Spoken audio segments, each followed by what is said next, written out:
What's up, y'all? Exodus 1, aka Indigo Sky, aka y'all know what it is. Trigger ranking, man. Wherever y'all coming in from, let me know where y'all coming in from. City, state, Providence, wherever, what country, all that. Wherever y'all coming in from, let me know. I'm probably gonna do maybe one or two tonight. And I'm starting to do separate ones, so it's gonna be live for live. But y'all gotta check me out. Y'all gotta hit me up when the live coming in. So y'all know what it is, man. Peace and Charlie wasn't by madness. He was by management. The FBI could. We doing Elon Musk fans on, like, they've been doing some really good stuff on that page. We'll just say that. Join up with some activist group and take your business away. Wreck your life. Tucker Carlson just exposed who ordered Charlie Kirk's hit, revealing the powerful insiders he says coordinated it from deep within the system's shadows. Nothing would honor Charlie Kirk's memory more than that. That is free speech in action. But nothing like that happened. Instead, the only real conversation we've had about free speech has been about Jimmy Kimmel, who is hardly a champion of free speech. In fact, just the opposite. He's a nasty little censor, talentless, a person who has many times on camera over the years chuckled and applauded as his political enemies have been silenced. A guy who has so little influence in American society and so little audience, he was on his way out anyway, has the job only as a result of some kind of weird political affirmative action where people who agree with studio heads get to have late night jobs. He is hardly the person who should be taking up the cause of free speech or become a symbol of it, because of course he's the symbol of censorship and has been for most of his career.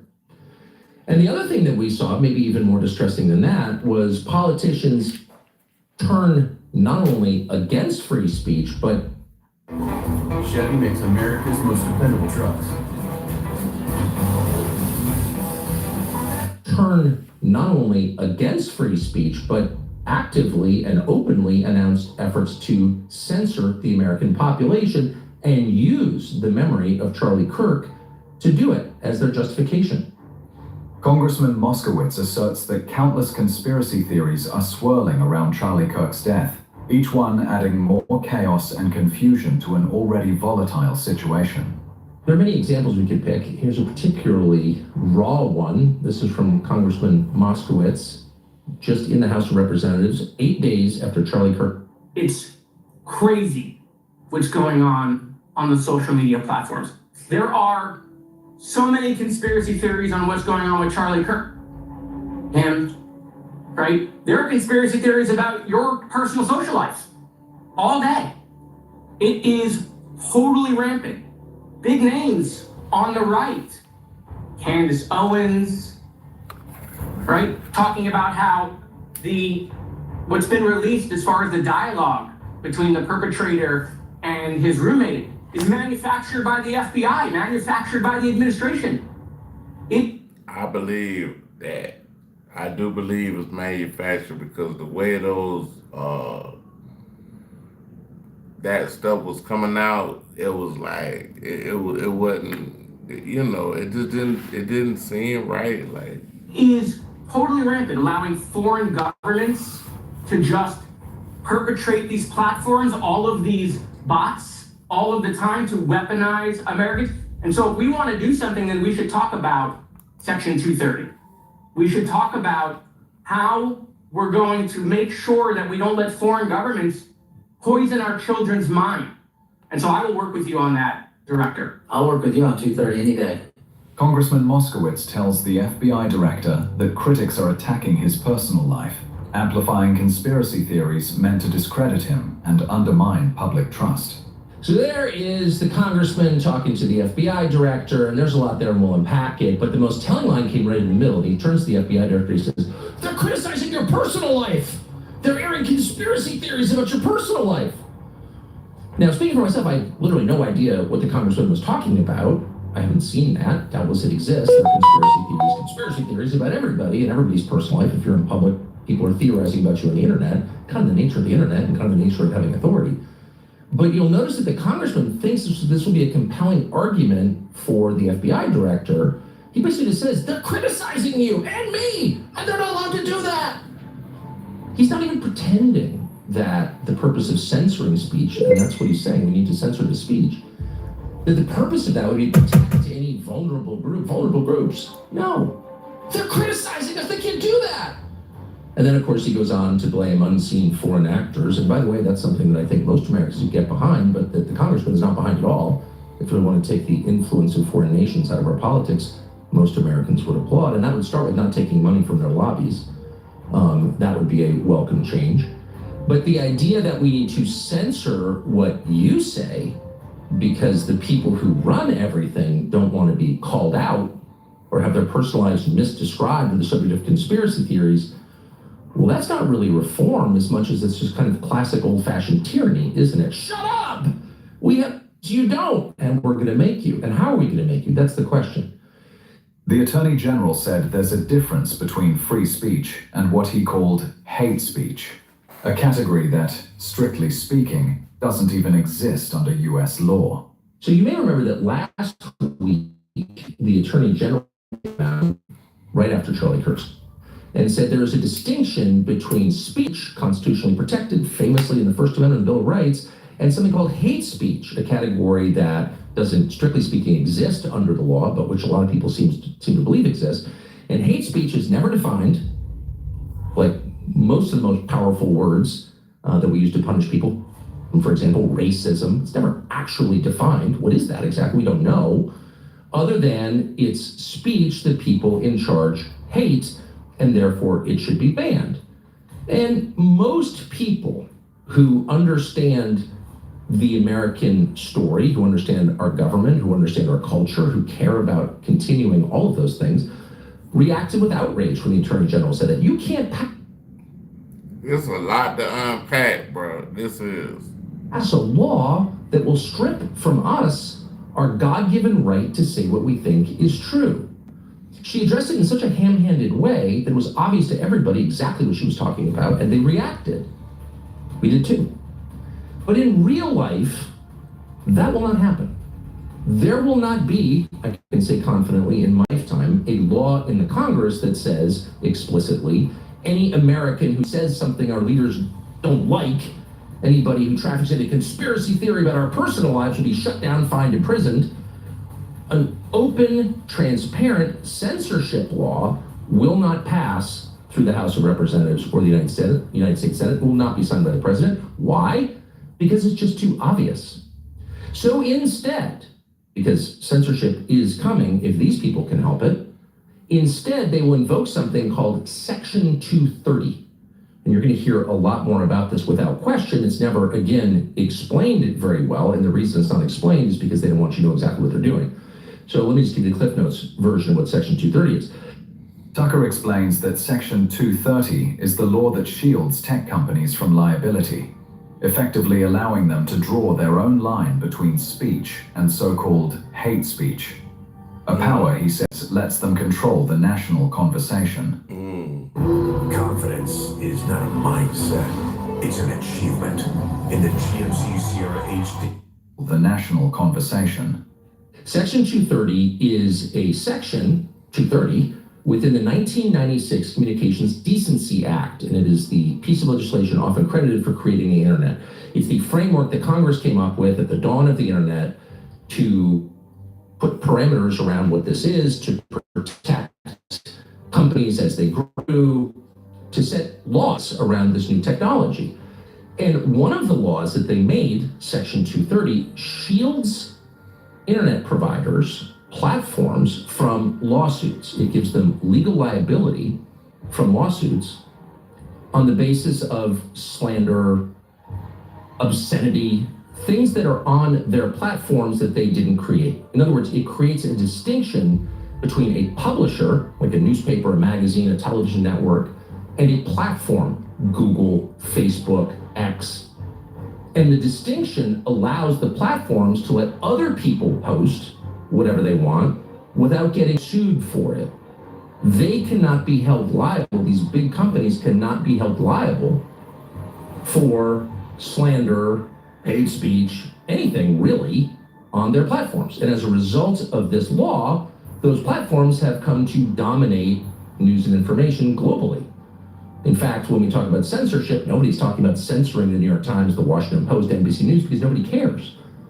All meaningful information and all meaningful social movements are influenced by social media. So if you want to get people whipped into a frenzy, if you want to change your government, for example, you're not going to take out an ad in the New York Times. Of course not. You're going to get something going on the social media platforms.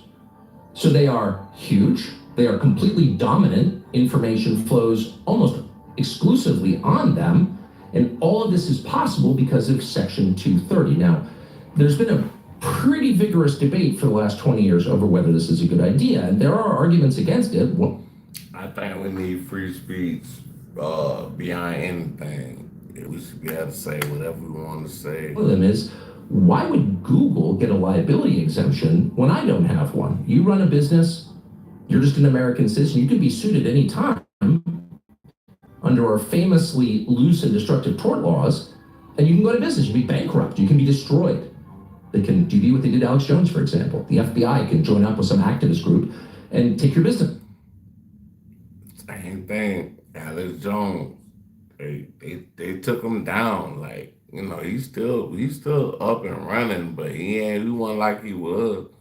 They sued him for damn near everything he had. So wreck your life. So why should these big tech companies be exempt? Now that's a real argument. It's similar to the argument about the pharma companies. Why should vaccine makers get a shield from lawsuits? If I make playground equipment, I'm vulnerable. If I make the vaccine, I'm not.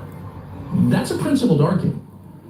But what's interesting about the 230 debate is that both parties have been on both sides of it at various times. Every time someone with ties to power, we get the same script.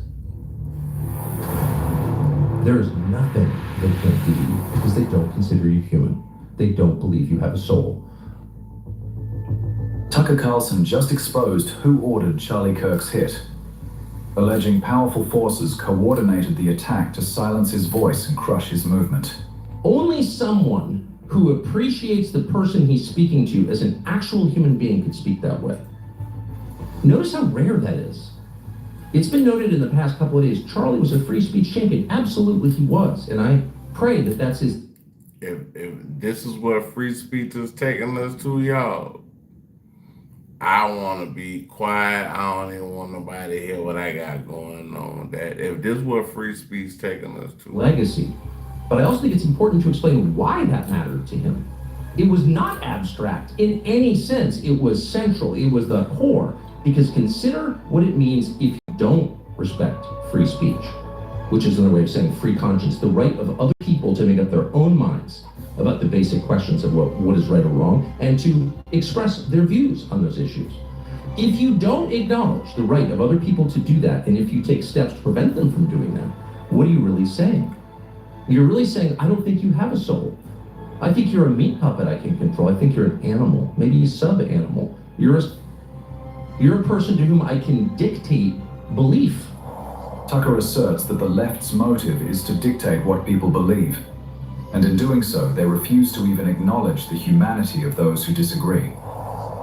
I don't acknowledge that you have the right to come to your own conclusion is another way of saying I don't acknowledge that you're a human being.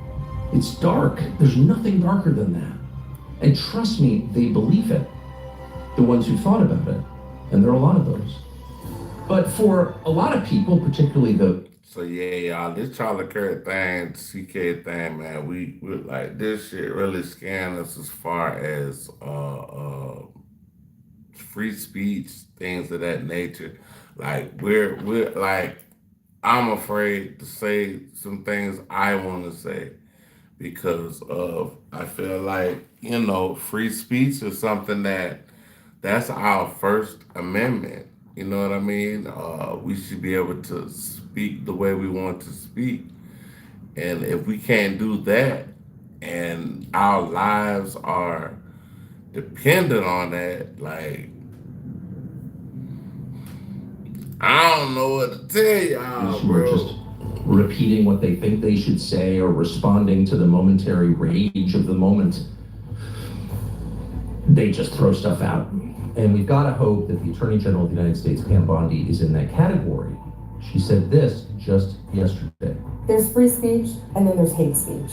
And there is no place, especially now, especially after what happened to Charlie, in our society.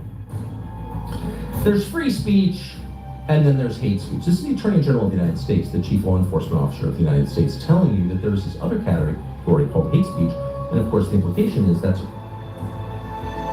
there's almost no sentence that Charlie Kirk, and I'm not running the risk of appropriating his memory for my own ends by saying this.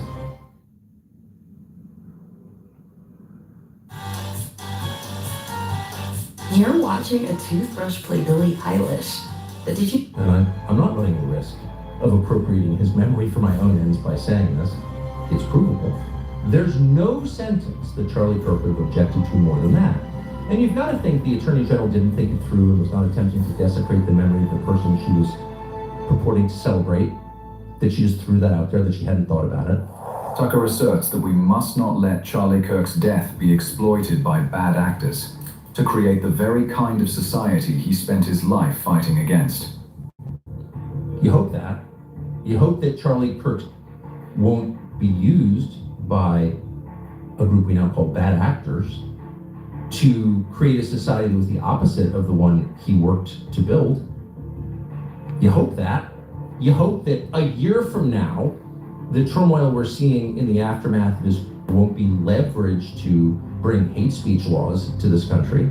And trust me, if it is, if that does happen, there is never a more justified moment for civil disobedience than that, ever, and there never will be. Because if they can tell you what to say, they're telling you what to think. There's nothing If they can tell you what to say and what to think, there's nothing they could do. Like, basically, they could do anything after that. That's what they're trying to say. Like, this whole freedom of speech thing, a lot of people, they don't really take it serious, but this is a serious matter. Like, this is your first, like, if they could fuck with the First Amendment, what after that?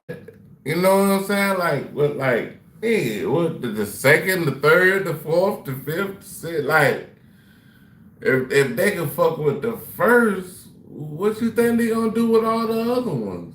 Like, come on, y'all. Like, y'all gotta wake up out here, bro. can't do to you because they don't consider you human. They don't believe you have a soul. A human being with a soul, a free man, has a right to say what he believes.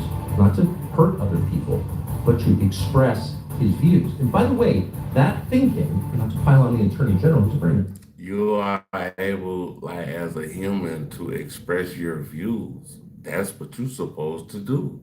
Like, you did? Like, come on, man.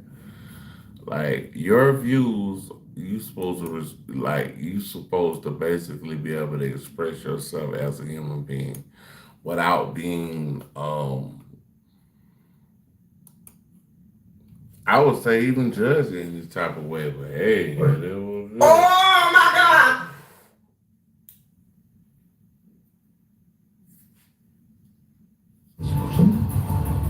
But that thinking that she just articulated on camera there is exactly what got us to a place where some huge and horrifying percentage of young people think it's okay to people you disagree with for saying things they don't like. Why do they believe that? How did we get here? Is it the video games? Is it the SSRIs? Yeah, probably, but what it really is 12 and then 16 years of indoctrination in our schools at the hands of people who tell them that, who say exactly what the Attorney General just said. Well, there's free speech, which of course we all acknowledge is important, so important, but then there's this thing called hate speech. Hate speech, of course, is any speech that the people in power hate, but they don't define it that way. Tucker claims that the left now defines hate speech as any speech that causes emotional discomfort, equating words with violence to justify Anything you could say could cause emotional discomfort, but it should not go against the First Amendment of the Constitution. You should be able to speak and say what you want to say. I don't care, like, a lot of things certain people say we don't want it, like, I probably don't want to hear. But at the end of the day, like, they have the American right to say what they want to say. That is what that is. Censorship and control. They define it as speech that hurts people, speech that is tantamount to violence. And we punish violence, don't we? Of course we do. They've been taught that every year of their lives. And so naturally, most of them believe it. When Charlie Kirk is in the throat with a 30-06 on camera, I doubt very many young Americans. Exposed, the caliber mistake that could haunt your family forever. You think you made the right choice. Well, did you know that over 40... I doubt very many young Americans want to see something like that or actually applaud the man, a father, a husband. But they've been told for their entire lives in schools exactly what Pam Bondi just told them. Well, there's free speech, but then there's also hate speech, and woe to those who engage in it because that's a lie. And it's a lie that denies the humanity of the people you're telling it about. So basically it's saying, like,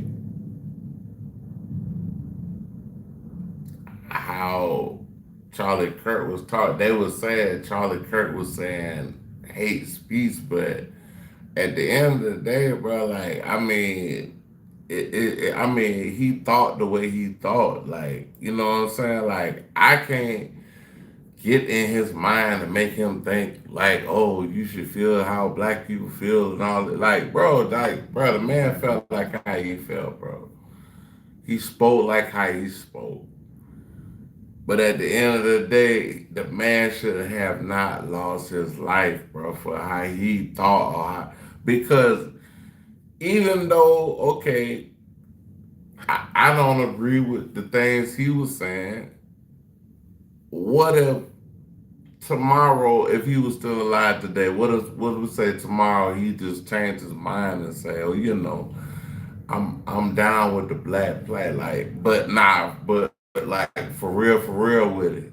Like, see what I'm saying? Like, it's a lie. And it's a lie that denies the humanity of the people you're telling it about. And so any attempt to impose hate speech laws in this country, and trust me, there are a lot of people who would like them. There are a lot of people who'd like to codify their own beliefs by punishing those under the U.S. code who disagree with their beliefs.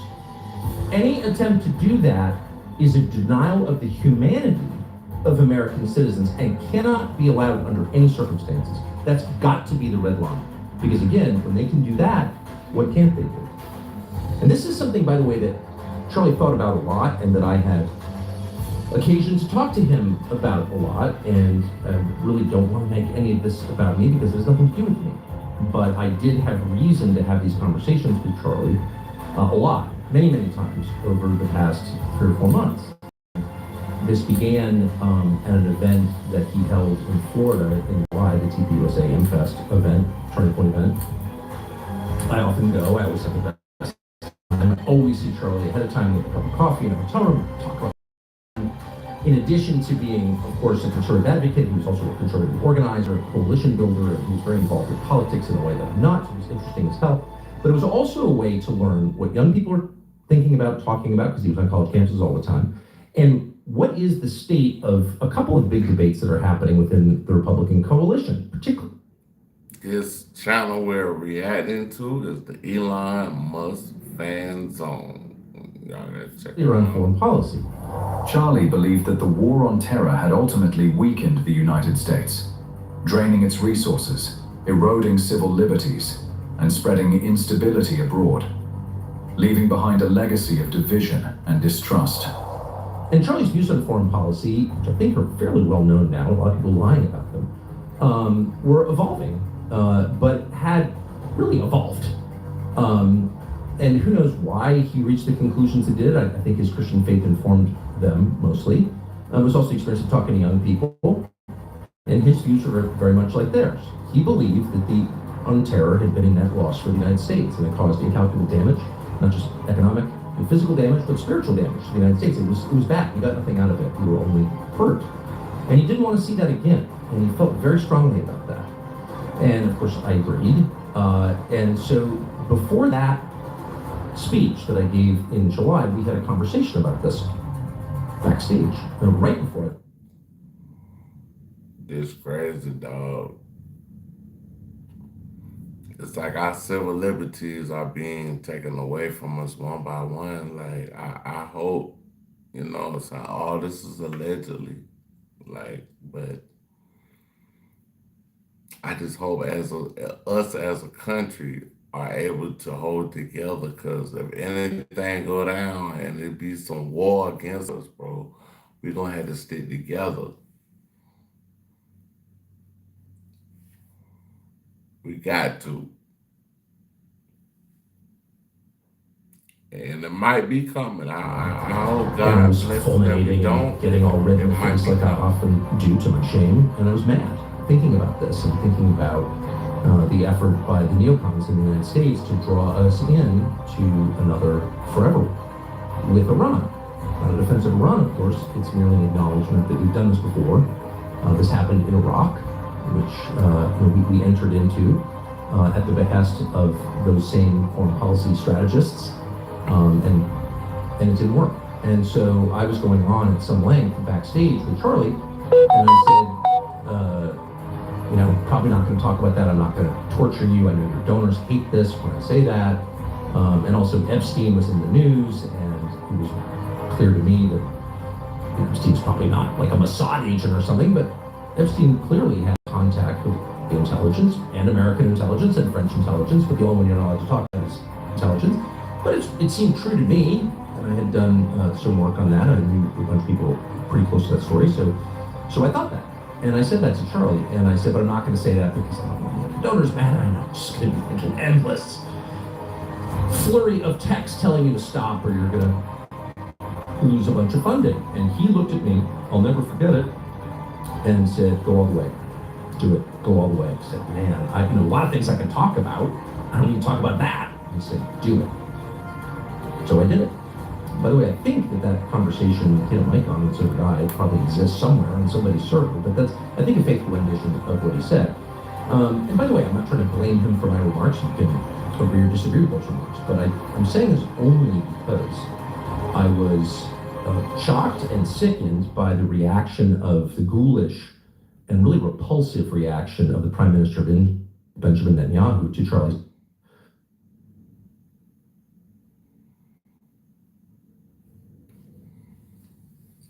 All right, y'all, we're going hip hop Buddha. I don't think I seen Zero it. helps me take my business anywhere I want. Some people chase dreams. I ran from reality. Not for the attention, not for the fame. We back with another one, y'all. And all over the internet today, all over the news today, I couldn't escape. Bad say, Lil Durk put hits on O Block because they didn't slide for Vaughn. Man, listen. Damn. It wasn't the smartest thing to do, but somebody is telling on Dirk a lot. Yeah, it's all in the paperwork. Somebody is telling them a lot, a whole lot. But the person that allegedly told them about this said they was deaf when the hit was about to go down, but it didn't go down because the police was in the security or whatever. So we finna get into all this, man. This is crazy. Dirk putting hits on the O is crazy. They also said he had hits on people from Lemron. Crazy. Damn. So let's check this out real quick. So right here, now hold on, let me blow this up for y'all. So it's a evidence that defendant Banks and others involved in the murder of Lil Pop sought to exact revenge on another rival of defendant Banks' direction. Specifically, in April 2023, text messages by and between defendant Banks and OTF members, including defendant DeAndre Wilson, Antonio Jones, aka Booney Mo. Now Booney Mo all in the paperwork.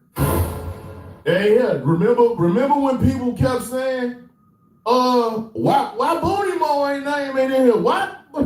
I didn't know why they were saying it. I figured Booty Mo ain't had nothing to do with it. Now all the new paperwork, his name in it. Man, this is crazy. And PW1. Now, whoever PW1 is, that's the rat. Yeah. PW1 is the one that's telling them all this. So he telling them the Dirk trial. PW1 is telling them everything.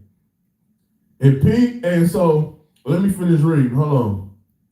Now, show defendant Banks feud with O Block member Munna Duke. Got Duke in the paperwork. This is wild, bro. Over defendant Banks' belief that O Block members were not properly retaliating for King Von death. In the thread, defendant Banks states, I'm finna pipe it up, which Booty Mo responds and says, blood is green, and an emoji of a car and a green light. Getting it together, now, no phones. And then it's like, as set forth in cooperative discovery produced to you, the government expects PW1 to testify that in response to defendant Banks' direction to exact revenge on O Block members, PW1 and Booty Mo purchased a vehicle. So whoever telling him, he gonna be messed up in the trial. Like that's gonna be a hurdle for him to get over. With funds from defendant Banks to travel to O Block and kill whatever O Block member they could find. PW1 is also expected to testify that PW1 would have been expected to be paid by defendant Banks for anyone the conspirators killed, but that the conspirators did not go through with the plan because of police president O Block. Wait one damn minute. I know you lying. Hey, little Dirk dick. Bro, listen.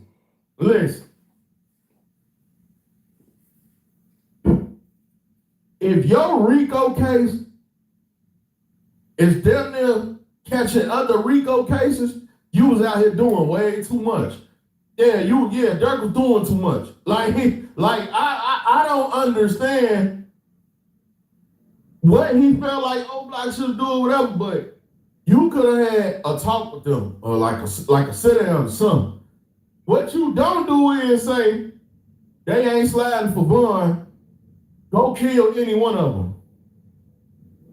You know what I'm saying? And he had a beef with Duke. Now, we already know the beef with Duke could stem over a lot of stuff, like Duke being, was with his baby mama, and that was Dirk's brother, and D-Thing got killed. And people said Dirk felt the way about that, when I don't know, because Fat is always shouting out Dirk. Now, I don't know how she gonna feel about this. Maybe she heard about it, maybe she didn't. I don't know. But I do know she was always shouting out Dirk. Now, it would be weird to shout out Dirk if Dirk done put a hit out on your last baby daddy and Duke ain't here no more. But word on the street is Dirk ain't had nothing to do with Duke getting killed. But at the same time, the feds are saying Lil Dirk wanted Duke dead. And Duke ain't here no more. Hey, what's up? Dirk was he was doing too much, bro. How you doing, bro? Where you tapping in from, man? Where you tapping in from? I hit the we hit the for you. We hit the bell for you. What's up? Where you coming in from?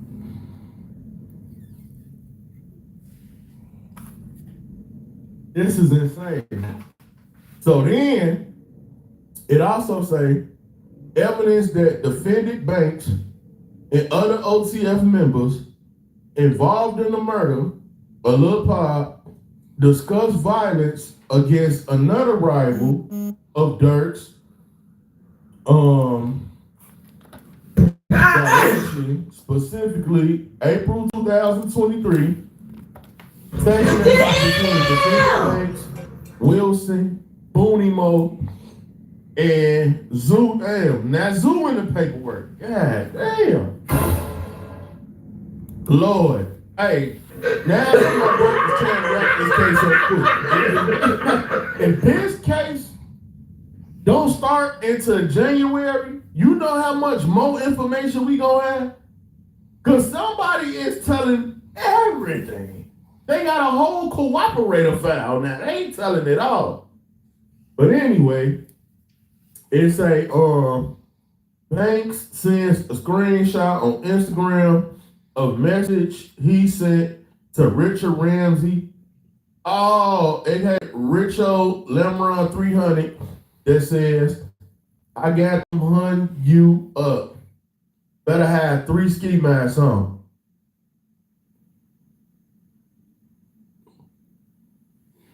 I ain't got premium, y'all. I got. It's just when preparation meets opportunity. So you guys teaching us? Here's what I don't understand about Dirk. If you paying people to do everything else, why aren't you sending messages yourself? Like, you ain't even on that level no more, like.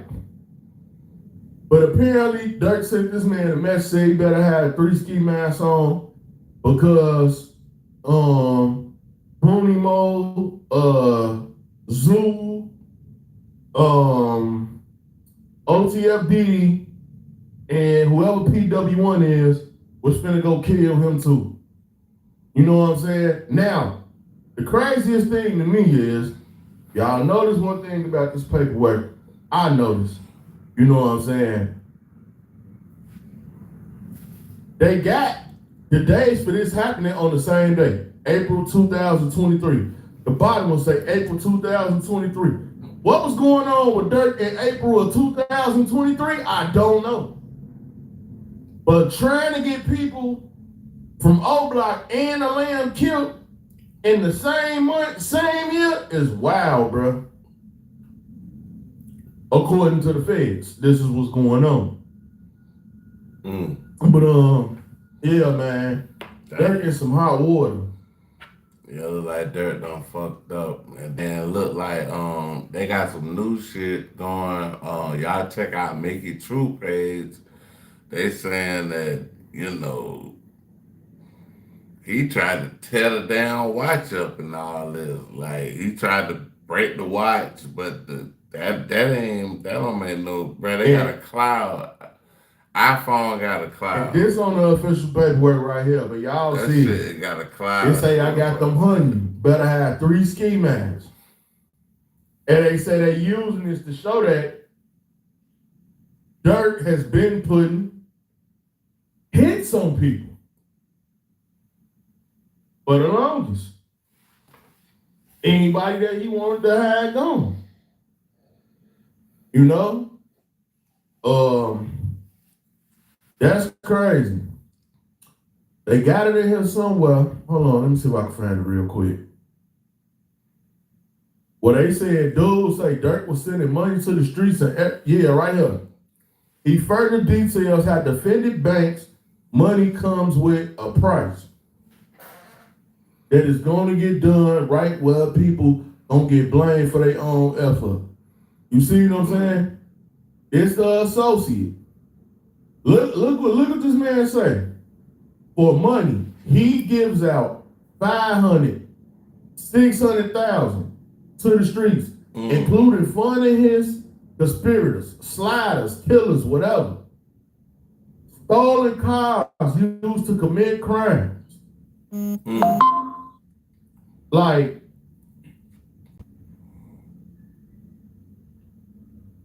and they call him like the head of the street gang. But this is all from like a cooperative thing. Whoever the hell PW1 is, man telling it all.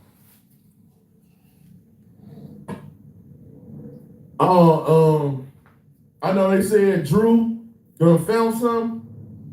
He gonna try to get Dirk out the case? Maybe. But this new information is crazy, bro. I got more new information to bring y'all. Y'all make sure y'all subscribe to the channel. Do all that. You know, we gonna talk about all this other stuff, but putting hints on O Block and Lamron at the same time. I check out them because we went to it with Lamron and O Block, but not sliding for Vaughn. And this one person is telling the feds everything. Come on, y'all. Yeah, Dirk might be out here, y'all. It's crazy. But check out the playlist. Let me know what y'all think after the comment section. It's your boy Buddha. I'm out. Y'all go check out Buddha, man. Buddha got the good shit going, man.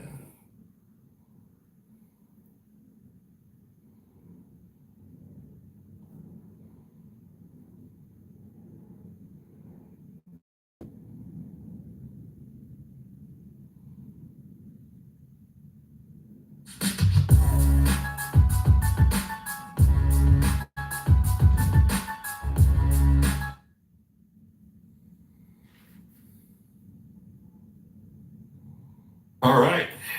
Welcome everyone. So this dude named Valhalla VFT.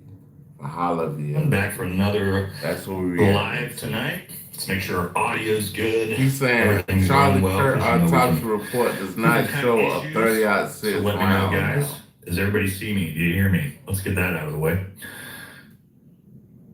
All right. We kind of figured that out earlier, though. All right, here we go. All right, everybody got me? Somebody give me a yes, sir. All right. Oh, Ben Pappas says hi. All right. Is Ben in the chat? All right, I can see in here. We are good to go, guys. We got an exciting one today. We are going to talk about, if you saw my most recent video, we talked about the medical examiner reports, and we actually have Stephen Gardner coming on as my guest. He was the one we used his video to talk about this new autopsy report. He's going to be coming on to discuss this with us, so I'm excited for that. Also, if you didn't see, a lot of people have supposedly heard about this autopsy report, as Candace Owens apparently has also heard it. So we have some there's some different accounts of what's potentially in this autopsy report. We are also going to deep dive into the actual official court documents that coincide. Here's what I'm trying to find out. Why didn't the bullet go through his neck? That's what I want to know. Side with this, a lot of interesting stuff. So, yeah, it's gonna be a good one. I'm excited for it. So yeah, let's let everybody filter in here for the next couple minutes, and we're gonna bring Stephen in, and we are gonna jump into this episode once we let everybody filter in over the next couple minutes. So, hope everybody is doing well out there. Where's involved in Charlie Kirk's assassination? Interesting stuff. And then some of the stuff that's come out from Candace and Turning Point. All right, so it should be a good show. All right, so let's bring Stephen in, and let's Candace called on you, homie. I don't think Candace hasn't reached out to me. Let's bring Stephen on and let's jump into this episode. So welcome, Stephen. Hey, I'm sure plenty of my chat already knows who you are, but if you want to introduce yourself, and then we'll jump into the discussion. Yeah, Stephen Gardner, political YouTuber here in Utah, and cover mostly Trump news. But when my friend Charlie Kirk died, I figured I better jump in and try to provide some clarity. And honestly, I'm still looking for it myself. Yeah, I think, well, most of us are that are at least digging, which I think is kind of interesting.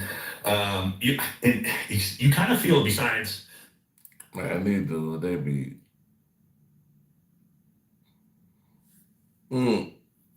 not always. There's Candace, there's a few others, but it kind of feels like there's only a few of Charlie's friends who are really pursuing anything beyond this, which we'll maybe talk about. Not that that's nefarious or anything, but the only person who really rocking for CK right now is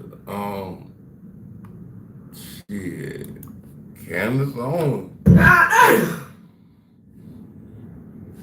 I think a lot of us are just, we're after the truth. And I think that's kind of where you're at too as well, right?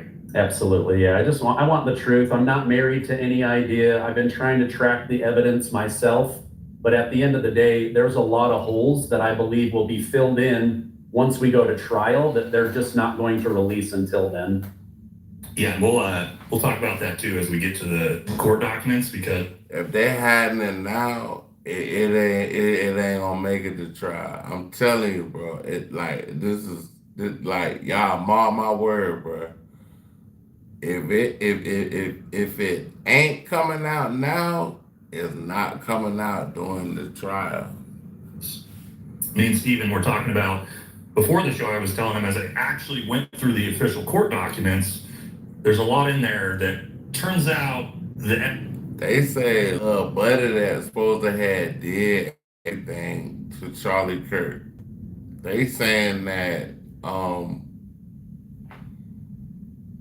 shit, he ain't even, he didn't even acknowledge that he did it. Like they just saying that his daddy took him up there. That like, come on now, like, I mean, shit.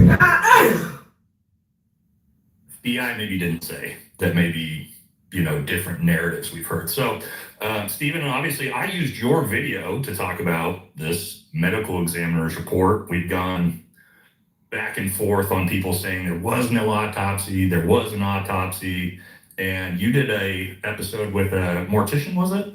Laura the mortician.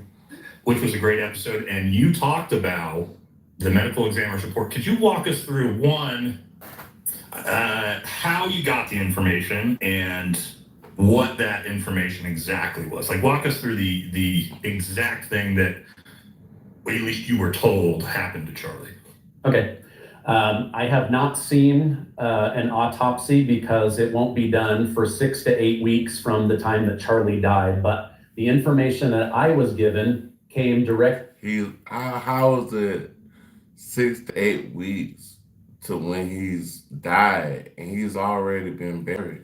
They've buried him.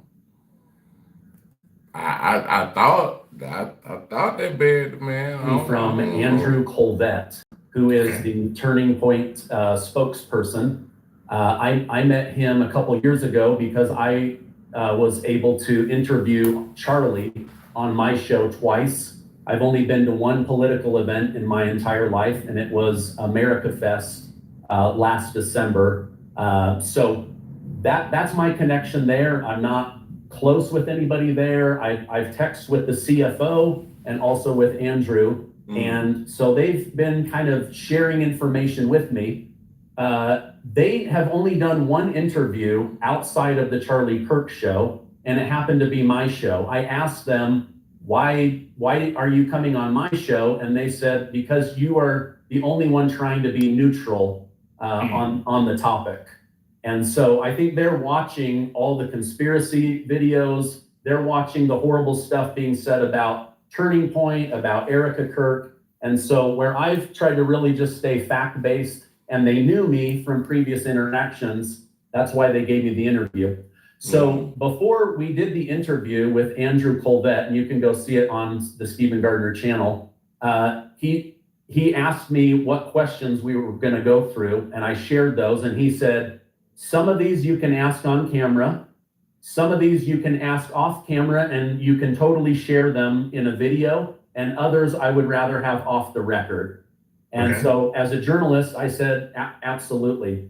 And so what was shared with me, he said, came from the doctor, not from a coroner's report.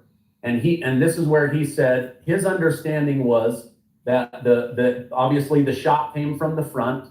He said C2, which you and I now believe is too high. Yeah, it's not possible. Yeah, so he said C2, and the cavitation of the bullet destroyed the neck, and that they found the bullet at the top of the T1 thoracic vertebrae. He mentioned to me that it was a pretty big bullet, but there was also break off, and they were able to find that. So that's what was shared with me, and that's when I said, okay, wait a minute, I'm going to get a forensic criminologist expert on my show. And until I was able to get that person, which I just put that video out yesterday actually, I was able to get on with Lauren, the mortician, because she's done thousands of autopsies and medical examiner reports. So I wanted to understand, okay, once this report comes out, how are they going to determine all of this? And that's when she shared that they're going to follow the path of the bullet. They may have carved Charlie's body open at the injury. They would have used X-ray, and they would use angles and mathematics to determine how he was. So all of that is separate from what Andrew Colvett shared with me. Now that I've heard both sides of it, to me, it sounds more like he was struck at around C4, C5, but now we've got Candace Owens saying, yes, they're also telling whoever her source is that the bullet was found around T1. So you mean to tell me this bullet didn't go through his body? That's crazy. Of the thoracic vertebrae. It's actually pretty close to what you've said. Her story is very, very close. It's just there's some discrepancies in. But also, didn't you say in your episode that you weren't told that this was a 30-06 bullet explicitly either, right? By Turning Point? So what I noticed was he never called it a 30-06. He only ever referred to it as the bullet. I asked him that, and he said it was referred to him as the bullet as well. Okay. So yeah, that's interesting. The first question I'm going to ask you, because so they never said 30-06 bullet.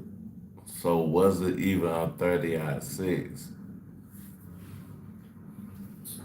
Andrew Colvett, I gotta say, I mean, I got nothing against him, but he was the one that put out that surgeon or the Man of Steel surgeon found just beneath the skin. We know now that that's outrageous. It also doesn't match what the new report that's coming out is. So I've been questionable about that. But my question is, and like you said, this came from a doctor, a surgeon.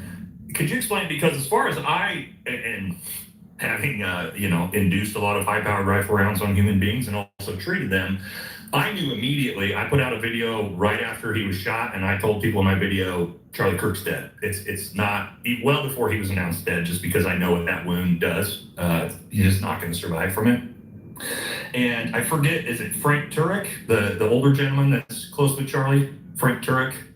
He's like a Christian pastor. He was the guy in the white shirt and the white hat with the cell phone. So I saw him doing an interview where he talked about when they got into the car, he knew Charlie was already dead. So my question, when I started hearing about this surgeon at the hospital that knew what happened with the bullet, to me, as far as I'm aware, and pretty much how all medicine works, if you show up deceased, the surgeon is not going to open you up and try to figure out what's wrong with you. So it's a little bizarre to me. How does the surgeon know, or the doctor at the hospital know it crashed into C2? It burned. This is all inside his body. They wouldn't be able to see unless they literally cut him open like a medical examiner.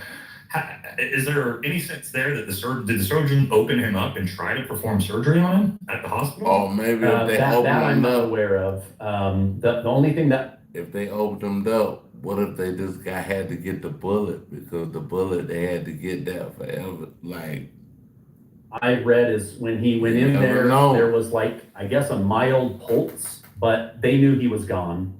So I don't know if that was like, I don't know how sometimes a body twitches after it's dead or whatever. But so I don't know that, but from what this forensic expert told me and Lauren, the mortician, told me, after he died and the family left, they would have probably immediately gone into the autopsy, and that's where they would have dug in. At this same time, Erica Kirk, she's being flown up from Arizona to see the body, and the Turning Point team would have all been there. So my guess is these comments about the bullet, the destruction of the neck, all of that, they were probably just in the room as the medical people were explaining this. So I don't know that they come open or tried to save his life. I personally think he was probably dead before he even got to the SUV. I mean, that Frank Turret guy said it was like his eyes were, just looking off.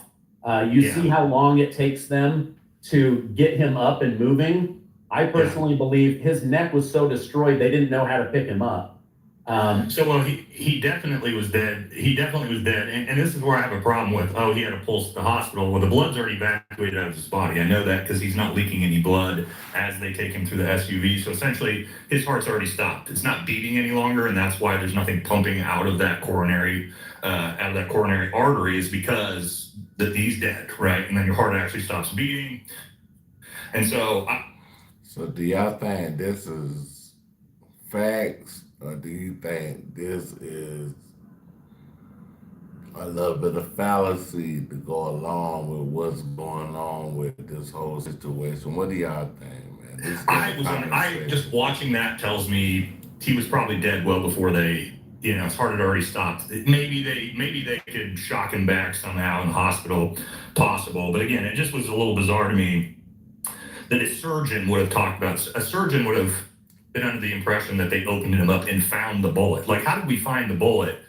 How did the doctor find the bullet before he ever went into an autopsy inside him? You know what I'm saying? That to me is a little bizarre. Yeah. That came at a turning point, right? So correct. Yeah. Lauren, the mortician, said she thinks that they probably found the bullet and the fragments when they did X-ray of his dead body. Okay.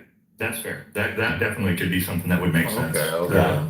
And she said when they do the ballistics and the trajectory and the angles and all of that is based off of the X-rays. And then they will actually use rods to find the exact angle of where that bullet came from. Yeah, which I think, like you said, when I saw your video talking about he got hit in the C2 and I did the whole video showing how that's not possible, I even said in that video, I moved the line down and I said, okay, we could take the exact trajectory from the exact shot taken. If we move it down to the C4 or the C5, this actually does potentially start to make sense.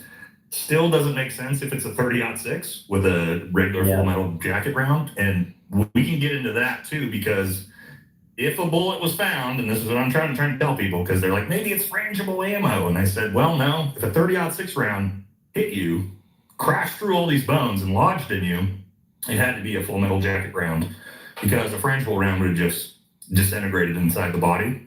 Yeah. Now we're going to defy all logic and reason that from 139 yards, Charlie's neck stopped, a round that I can shoot through and through a moose carcass with. But yeah, the bullet and the gun. On that, but... Yeah, no, the bullet and the gun are the biggest mystery for me of the whole thing, because if it's a 30-06, he shouldn't have had a neck or a head, and if it's not, then the gun we're told they found by a chicken coop in the trees is not the murder weapon, right? So that one really has me thrown. And actually, I want to jump right into the court documents here, because I was talking to you before this. They state in the court documents here, and I'll bring them up, that they found a 30-06, but they don't actually state that necessarily that was. They think it's a suspected murder. Hit the like button. Not necessarily. Where you coming in from? Scroll down to that. Do I have that pulled up? Oh, here we go. All right, so as we scroll down to this in the actual court documents, right, the first thing I want to show you right here, this is interesting to me because it says, talked about what happened, and then they say here, even in the official court documents, they're going to put forward the medical examiner's report is pending. So even law enforcement at the time of submitting this did not have the medical examiner's report, which I think is interesting. But as we come down, or actually, let's see what was up here. And let me tell you, so Lauren, the mortician, told me it takes about 6 weeks to have the official autopsy released. So we're still within. Right. So what you have here, when they talk about this. 6.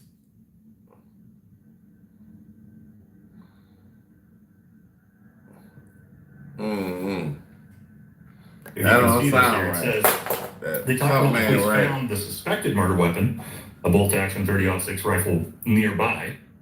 But as we go down and get to the actual talking about the shot and the surveillance, let's see if I can find it here.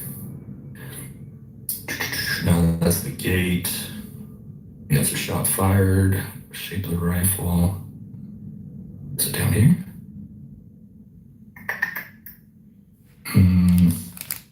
Tried to highlight everything so I wouldn't miss it. Oh, here we go.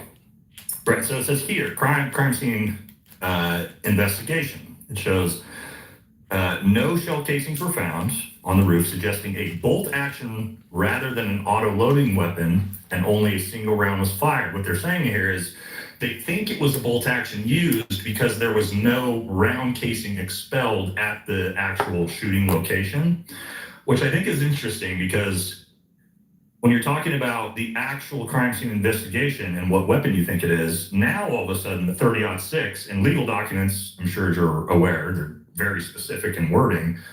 Now all of a sudden we don't have 30-06 in there. So the only mention of the 30-06 anywhere in the legal documents is simply that they found a 30-06 in the woods or in the location. That's the only mention of a 30-06 at all, officially by the FBI. Now, I'm not sure if that means anything necessarily, but they also had, and we can get back into the court documents here in a minute. I want to get into these different takes on the medical report, but they also talk about how in the court documents that they can see that he was carrying the 30-06 in his jeans, which I've completely debunked and disproven. We can do that here in a little bit. And that you can clearly see he's leaving the scene location with this 44-inch long gun. That I think that's still questionable in some of that footage. We'll get back to that. But first I want to go to Candace Owens, because she just put, was this today she put this out? Bro, this shit right here, bro. I keep saying it's like a murder mystery. Like her, maybe yesterday, her take, what she heard apparently, that disproves, or it's the medical examiner report she's heard. I don't know if you've seen this or not, Stephen, but I figured I'm sure you have. This is the one I think she just put out today or yesterday. We'll listen to that. Charlie's neck indeed did stop the bullet without question. Okay, and this is going to dispel a lot of theories that are out there. And I'm telling you this 100%. Charlie Kirk was shot from the front, and the bullet did not exit. And at least a fragment of the bullet was recovered from his neck. And I'm going to tell you exactly where it was recovered from. I have fact-checked this information from multiple sources now. I've actually been sitting on this for a little bit over a week. Right around here. So think about almost in line with your shoulder blade right in the center. And why is that helpful? Because it gives us a bullet trajectory, okay? It went in here where you saw that, and it was stopped, and a fragment was pulled from, think right, if you're just touching your spine in line with your shoulder blade. That leads us obviously to the part that is maybe not being forthcoming about. They did not recover a bullet from a 30-06. They didn't recover a bullet from a 30-06, just didn't happen, okay? They found a 30-06 bullet. Charlie's death certificate certainly would have reflected that. In suicide situations, as just one example, medical examiners feel free to chime in. I've spoken to quite a few, but when the gun and the bullet are known, they are reflected onto the death certificate, okay? There is not one reflected onto Charlie Kirk's death certificate. So that's actually not that far off what you heard. I mean, yeah, the location of the bullet, just calling it the bullet, those line up. The one area I would push back on her is, so she keeps saying the medical examiner, but then when she's trying to prove it's not a 30-06, she said it's not on the death certificate. Yeah, I thought that was odd too. So I reached out to one of the most sought after forensic people. He's done over 7,000 autopsies. He was the head of the entire. Let's see what he got to say. Let's see what the old boy said. Your Atlanta, Georgia medical examiner. I asked him about that, and he said, we never put a bullet or the type of gun on a death certificate. The most head of the entire Atlanta, Georgia medical examiner, I asked him about that, and he said, we never put a bullet or the type of gun on a death certificate. The most it would ever say is death by gunshot or gunshot wound or bled out from gunshot. And then he sent me like 7 death certificates that show that. Now, he said the actual medical exam, which she would not have access to, that might say that, but a death certificate, she's mixing the two up in her mind. So that, and I asked the same thing of Lauren, the mortician, and she said they never put that on the death certificate. So that's what confused me. Yeah, when I watched that, I was following her until she said that, and that's where it kind of got a little bit odd for me. Of like, wait, do you have? Because she kind of said she's reached out through multiple sources, and I'm not saying Candace is wrong or lying. I'm just saying she's reached out through multiple sources, verified that it was in fact not a 30-06 round. She also states that an actual round wasn't found, that just a tiny fragment was found, which that I think is interesting because, well, it gets complicated because where is this bullet? So basically, if it wasn't a round that hit him in his neck, it was something else.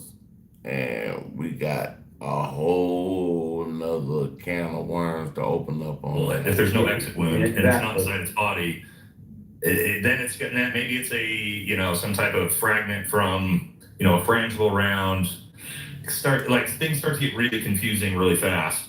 So if that would be my pushback there too, is like, how do we know it's not? I mean, I would believe it's not a 30-06 round because it doesn't make sense. Yeah. But how do we actually know that's not a 30-06 round bullet inside it? Is there any, I don't know if you've been able to reach back out to Turning Point at all and just ask, like, has it been confirmed what type of round was potentially found? What was actually found at all? Or is that still just kind of up in the air?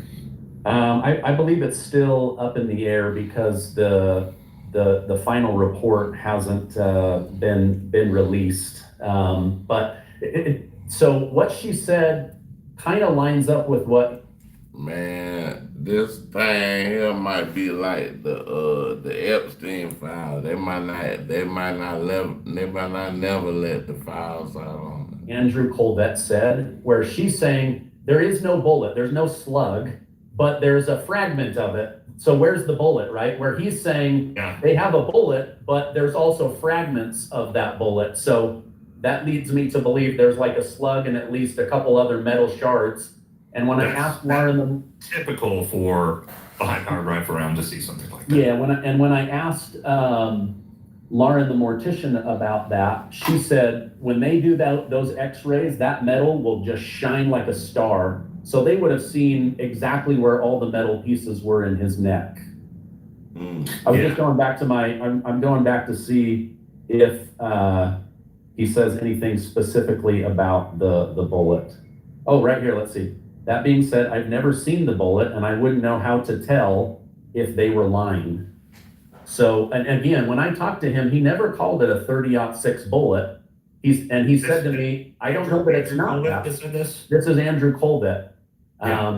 So he's saying, I didn't personally see the bullet. And even if I did, I don't know what a 30-06 slug in a body looks like. You know what I mean? So, and again, yeah. I've got one here. I've got one here myself, and I've shot guns.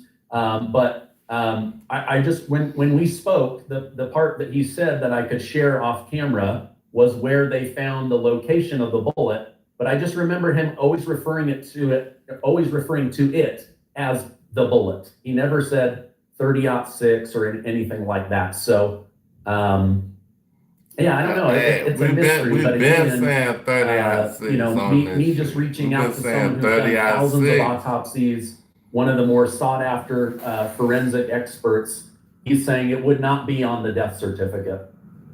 Yeah, I don't think it would either. That's why. But again, I don't know what information she's getting.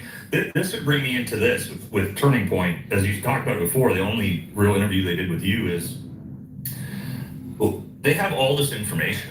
that you would think, not necessarily, I mean, there is a pending well, there really isn't a pending investigation. Once the court documents are submitted, then the investigation's pretty much over. That was done, let's see, 15 days.